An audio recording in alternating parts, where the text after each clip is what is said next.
लोग D block element जो होता है, जो एस और पी ब्लॉक के बीच में होता है, उसको देखेंगे। ये जो होता है इसके हमारे लाइफ में दिनचर्या में बहुत ही महत्वपूर्ण यूज होता है।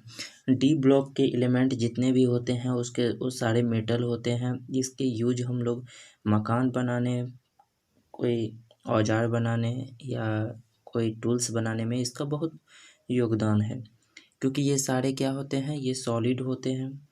तो हम देख सकते हैं क्या, those element in which the last electron the enters the D सब shell of the last but one and ultimate the energy level are called the D block element.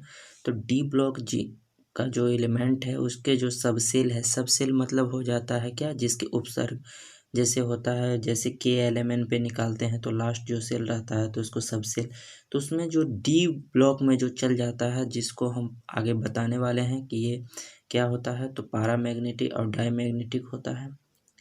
तो वैसा एनर्जी को हम क्या बोलते हैं, उस लेवल को क्या बोलते हैं, डी ब्लॉक एलिमेंट बोलते हैं। नेक्स्ट देख सकते हैं हम क्या, सिंस डी सब cell can have the maximum of the 5 orbitals and the 10 electrons. इसका कहने का मतलब है कि चूंकि आप डी सब सेल में जो क्या कितने मैक्सिमम हो सकते हैं ऑर्बिट्स, ऑर्बिट्स का मतलब है कक्षा, कि उसके कितने हैं, तो कितने कक्षा हो सकते हैं, 5 हो सकते हैं। और 5 में कितने इलेक्ट्रॉन आ सकते हैं, तो मैक्सिमम 10 आ सकते हैं। यानी हम 1 से लेकर 10 तक उसमें कैरी कर सकते हैं। Therefore there are the 10 vertical column are grouped in the D block.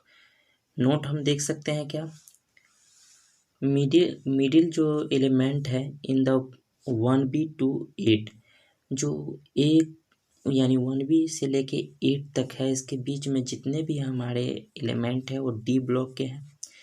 इसके जो रूल हैं वो क्या है, तो देख सकते हैं, the general electronic configuration of the D block element is n-1। n हमारा क्या है, नेचुरल नंबर है, n-1। डी हमारा क्या है, डी ब्लॉक है। और ये हमारा 10 यानी 1 to 10 लिखा हुआ, इसका मतलब 1 से लेके 10 तक हो सकता है। और n के पावर में मैंने 0, 1, 2 लिखा हुआ है, इसका मतलब क्या है कि ये 0, 1, 2, 3 ये बढ़ते रहे। अब यहाँ पे हम देख सकते हैं क्या, d block element are known as the transition element. हम लोग जानते हैं कि डी जो ब्लॉक का जो एलिमेंट होता है उसको हम ट्रांजिशन एलिमेंट भी बोलते हैं। डी ब्लॉक एलिमेंट जो होता है जिसका high melting point, high boiling point होता है। The show variable the oxidation state and the paramagnetic in the nature. मैंने कुछ देर पहले ही बात किया था कि पारामैग्नेटिक और डायमैग्नेटिक होता है। तो पारामैग्नेटिक और डायमैग्नेटिक क्या होता है, ये हम अच्छे से इसको बताएंगे कि जिसमें क्या है 1 पेयर चलेगा तो उसको पारामैग्नेटिक, जिसमें डबल पेयर चलेगा तो उसको डायमैग्नेटिक, ये आगे हम लोग चर्चा करेंगे। The show the variable the oxidation state and the paramagnetic in nature. इसका ऑक्सीडेशन तो स्टेट होगा ही, लेकिन इसके पारामैग्नेटिक नेचर होने के चांसेस ज़्यादा रहता है इसमें, और बहुत तो डायमैग्नेटिक में भी चला जाता है। यहाँ पे हम देखेंगे क्या, properties of the D block element. इसका प्रॉपर्टीज मैंने सारा लिखा हुआ है, जैसे इसका मेटेलिक इन द नेचर होता है, hard and high have the क्या हो जाएगा, हार्ड होगा और हाई डेनिसिटी होगा। मैंने कुछ देर पहले ही बताया है कि यह बहुत ही क्या होता है, कठोर होता है, हार्ड होगा और हाई डेनिसिटी होगा इसका। High melting point and boiling point होता है, वेरिएबल ऑक्सीडेशन स्टेट होता है, कलर्ड आयंस होगा और कंपाउंड्स होगा। Atomic radii decreases with increases, यानी एटॉमिक रेडियाई जो होगा कभी डिक्रीज करेगा कभी इंक्रीज करेगा। कैसे करेगा ये आगे हम लोग चर्चा करेंगे इन द एटॉमिक नंबर पे। अब यहाँ पे हम देख सकते हैं कि इलेक्ट्रॉन कन्फिग्रेशन, तो फर्स्ट जो सीरीज होता है उसमें क्या होता है, 1s2 2s2 2p6। ये फर्स्ट सीरीज का बात बोल रहा है। तो फर्स्ट सीरीज आखिर है क्या, इलेक्ट्रॉनिक कन्फिग्रेशन। तो फर्स्ट जो हमारा ऑर्बिट जो है, ऑर्बिट में हमारा क्या होता है, KLM होता है। तो जो पहला जो होता है उसमें क्या होता है, शुरू में ही एस ब्लॉक हमने पढ़ा था। ब्लॉक मतलब होता है एरिया, एस ब्लॉक, एस मतलब हो जाता है उसका कक्षा। तो एस कक्षा के जो एरिया है तो जो क्या है 1 और 2 हो सकता है। तो ये हमारा क्या है, तो वहाँ पे हम पढ़े हुए थे क्या, S1 और S2 यानी 2 2। तो हम देख सकते हैं 1s2 2s2 सही है। उसके बाद 2p6 यहाँ पे पी का क्या होता है, यहाँ पे इलेक्ट्रॉन इसमें कितना होता है 6 होता है, लेकिन इसमें कक्षा कितना होता है 3 वर्ग होते हैं, तो 3। और डी में कितने होते हैं 5। तो फिर ये एस के लिए, अब यहाँ पे 3 के लिए होगा तो 3s2 3p6 3d 1 से लेकर 10 तक हमको क्या पढ़ना है, तो डी ब्लॉक पढ़ रहे हैं, इसीलिए ये इस सब से कोई मतलब नहीं है। यहाँ पे मतलब होना चाहिए कि डी जहाँ आ गया वहाँ 1 से लेकर 10 तक होगा, तो 4s2। सेकेंड जो सीरीज होगा सेम चलेगा और इसमें क्या होगा 4 पे आ जाएगा, तो 4d में, और थर्ड सीरीज में क्या हो जाता है 5 पे। तो कितना यहाँ पे हम देख सकते हैं क्या, तो 4 पे रहेगा और 5 पे, जहाँ जहाँ डी रहेगा वहाँ पे 1 से लेकर 10 तक रहता है। अब यहाँ पे एग्जाम्पल हम देख सकते हैं क्या, एग्जाम्पल थोड़ा यहाँ पे समझिएगा कि यहाँ पर मैंने लिखा है कि ए आर क्या है, यहाँ पे निकेल, निकेल में क्या है ए आर, तो ए आर हमारा क्या है, तो इसको आर्गन बोलते हैं, आर्गन का 18 होता है, इसका मतलब है कि 18 हट गया। ये कैसे बनता है इसको हम अच्छे से बताने वाले हैं आगे।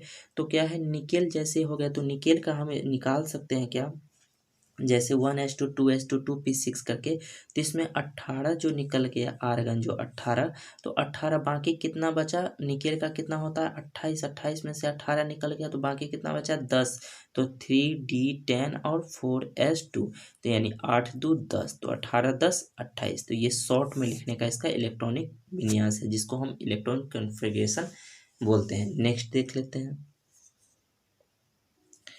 ये क्या है, डी ब्लॉक एलिमेंट है, जिसको हम ट्रांजिशन एलिमेंट बोलते हैं। ये क्या है, तो जैसे हमारा SCYLAC, इसका नाम कैसे लिखा जा सकता है, जैसे हम इसको लिखते हैं तो इसका कैसे नाम हो सकता है, इसका हो सकता है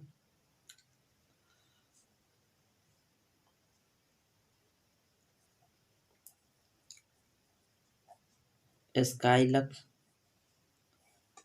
इसका क्या है स्काइलक, SC स्काई लक हो गया। इसको कैसे लिख सकते हैं हम, इसका टीचर टीजर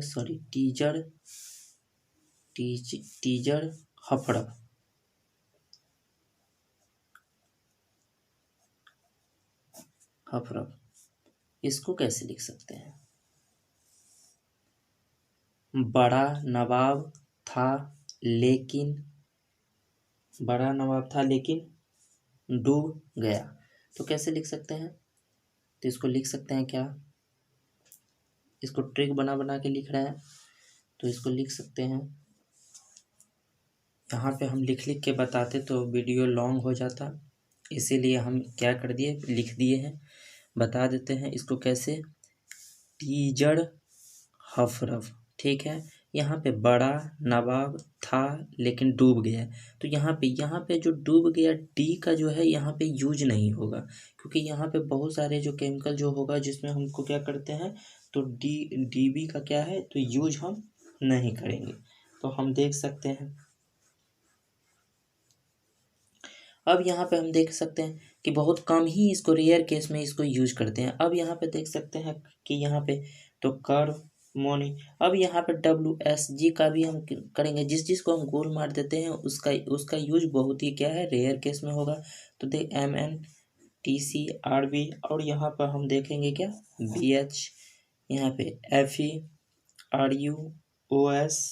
यहाँ पे देखेंगे CURS, तो ये क्या हो जाएगा, तो यहाँ पर इसको लिखे हैं क्या, मन टक रे, तो क्या मन टक रे लिख दिए हैं। तो क्या इसको लिखे हैं कर्मो MOW कर्मो लिख दिए, इसको लिख दिए क्या फी रोज ROS, तो यहाँ पे हम देख लिए। तो इसको हम देख लेते हैं क्या, इसको को र ही र, इसको नहीं लिखना है। फिर क्या है निप्पो, इसमें क्या है निप्पो हम लिख दिए, निप्पो में हम देख सकते हैं इसको नहीं लिखना है DS को, तो क्या है इसका निप्पो। नेक्स्ट जो दो बचा यहाँ पे लिख दिए हैं इसको, यहाँ पे देख सकते हैं क्या, तो CUAG, तो यहाँ पर हम देख सकते हैं CUAG AU, यहाँ पे RG को नहीं लेना है, तो क्यू आज आऊँ लिख दिए हैं। तो यहाँ पे जांच लिख दिए हैं, तो CSHO, तो जांच लिख दिए हैं। तो ये हम सारा क्या कर दिए हैं, इसको ट्रिक बना दिए हैं, जो आप लोग बेसिकली इसको याद रख सकते हैं।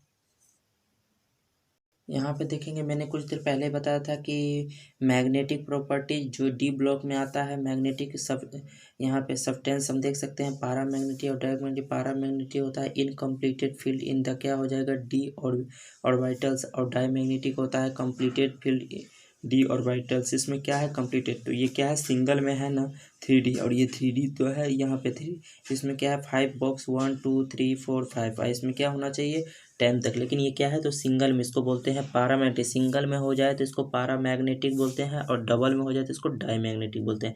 एग्जांपल हम देख सकते हैं, तो CR क्या है 3D, तो ये कितना हो जाएगा, तो यहाँ पे सिंगल में सारा है, और ZN का हम ले लिए हैं पूरा, क्या हो जाएगा, फुलफिल कर दिया, तो ये डायमैग्नेटिक हो गया, पारामैग्नेटिक और ये डायमैग्नेटिक। नोट जो यहाँ पे हम देख लेंगे, यहाँ पे थोड़ा ध्यान दीजिएगा कि नोट जो पारामैग्नेटिक होगा,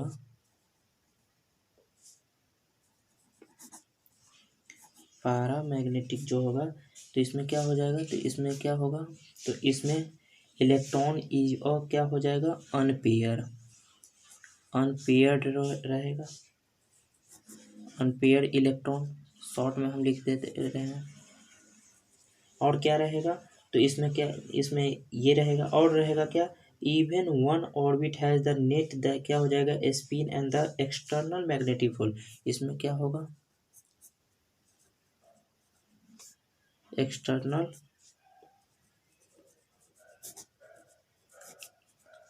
मैग्नेटिक फील्ड होगा, देख सकते हैं। अब ये, और दूसरा क्या होगा, ये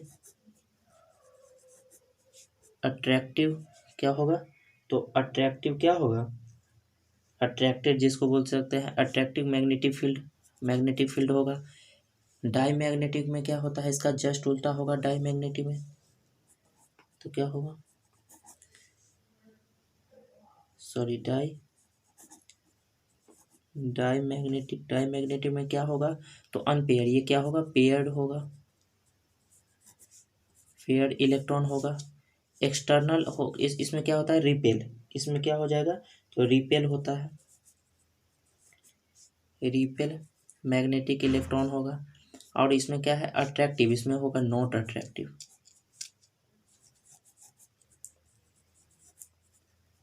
नॉट अट्रैक्टिव मैग्नेटिक इलेक्ट्रॉन। तो ये हम देख सकते हैं, शॉर्ट में हम इसको लिख दिए मैग्नेटिक इलेक्ट्रॉन है, इसको पेयर्ड इलेक्ट्रॉन। तो यही हमारा क्या था आज का सेशन। तो वीडियो अच्छा लगे तो लाइक कीजिए, शेयर कीजिए, सब्सक्राइब कीजिए।